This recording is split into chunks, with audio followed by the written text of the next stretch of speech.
संसद में शीतकालीन सत्र चल रहा है, लेकिन ये सत्र अभी तक हंगामे की भेंट चढ़ता जा रहा है। एक हफ्ते से ज्यादा का समय हो चुका है, सदन में कोई कार्रवाई नहीं हो रही है। कांग्रेस अडानी मुद्दे को लेकर लगातार सदन के अंदर और बाहर हंगामा बरपा रहा है, लेकिन अब विपक्षी पार्टियों में ही अडानी मुद्दे को लेकर मतभेद देखने को मिल रही है और यहाँ कांग्रेस अलग थलग पड़ती हुई दिखाई दे रही है।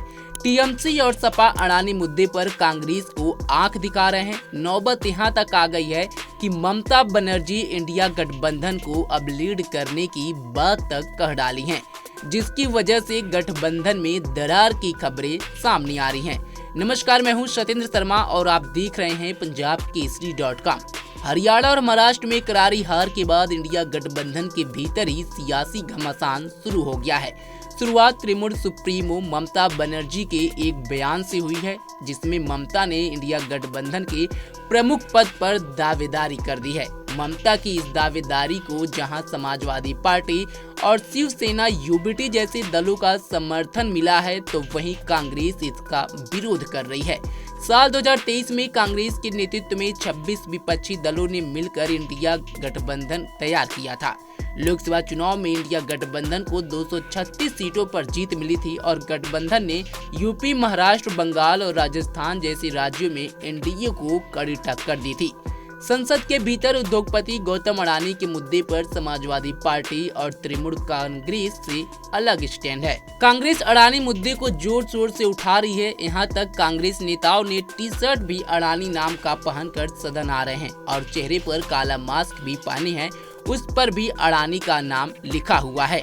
लेकिन इन सबसे अलग टीएमसी और समाजवादी दोनों ही पार्टियों ने कांग्रेस की तरफ से लगातार उठाए जा रहे इस मसले को खुद को किनारे कर लिया है। टीएमसी ने तो हाल ही में राहुल गांधी की मीटिंग का बायकॉट तक कर दिया था। पार्टी का कहना है कि किसी एक व्यक्ति के मुद्दे पर संसद को हंगामे की भेंट नहीं चढ़ाया जाना चाहिए। समाजवादी पार्टी भी इस मुद्दे से ज्यादा और भी कई मुद्दों को अहम बता चुकी है। शरद पवार की एनसीपी पहले से ही अडानी के मुद्दे पर नरम रवैया अपना चुकी है।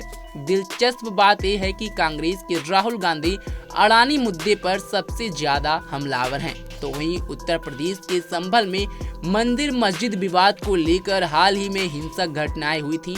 इस घटना में करीब 5 लोगों की मौत हो गई है। सपा इस मसले को लगातार लोकसभा में उठा रही है। सपा का कहना है कि हिंसा सरकार के इशारे पर कराई जा रही है। यूपी में समाजवादी पार्टी प्रमुख विपक्षी पार्टी है। सपा जहां इस मुद्दे पर मुखर थी, इसी बीच नेता प्रतिपक्ष राहुल ने संभल जाने का ऐलान कर दिया। कहा जाता है कि राहुल गांधी ने इस मुद्दे पर अपने सहयोगी सपा को कॉन्फिडेंस में नहीं लिया। हालांकि राहुल ऐलान के बावजूद संभल नहीं जा पाए, लेकिन राहुल के ऐलान से सपा नाराज हो गई। सपा के प्रमुख महासचिव रामगोपाल यादव ने इसे कांग्रेस की नौटंकी करार दे दिया। यादव का कहना था कि कांग्रेस सिर्फ दिखावे के लिए संभल मुद्दे को उठा रही है। बता दें कि इस पूरे मुद्दे को ममता बनर्जी ने हवा दी है। ममता ने कहा है कि मैंने इंडिया का गठबंधन तैयार किया था, अगर मुझे इसका नेतृत्व दिया जाता है तो मैं इसे स्वीकार कर लूंगी। दिलचस्प बात है कि इंडिया गठबंधन में शामिल ममता ने लोकसभा के चुनाव में एकला चलो की राह पकड़ ली थी। ममता ने कांग्रेस को बंगाल की एक भी सीट नहीं दी थी, जिसके बाद कांग्रेस सीपीएम के साथ मैदान में उतरी। अब ममता ने जिस तरीके से इस मुद्दे को हवा दी है, उससे भी सवाल उठ रहे हैं कि कांग्रेस के पूर्व सांसद संदीप दीक्षित ने इस मुद्दे को उठाने की वजह से ममता बनर्जी को बीजेपी का एजेंट तक बोल दिया है। हालांकि कांग्रेस के दिग्गज इस पर अभी पूरी तरह चुप हैं। इंडिया गठबंधन में लगातार खटपट की बड़ी वजह महाराष्ट्र और हरियाणा के विधानसभा चुनाव में कांग्रेस की हार है। दोनों ही राज्यों में कांग्रेस मुख्य लड़ाई में थी, लेकिन बीजेपी नीति और एनडीए से बुरी तरह परास्त हो गई। इंडिया गठबंधन बनने के बाद अब तक 12 राज्यों में विधानसभा के चुनाव हुए, जिनमें से 4 राज्यों में कांग्रेस का सीधा मुकाबला बीजेपी से था। ये राज्य थे छत्तीसगढ़, राजस्थान, मध्य प्रदेश और हरियाणा। कांग्रेस इन चारों ही राज्यों में बुरी तरह हार गई।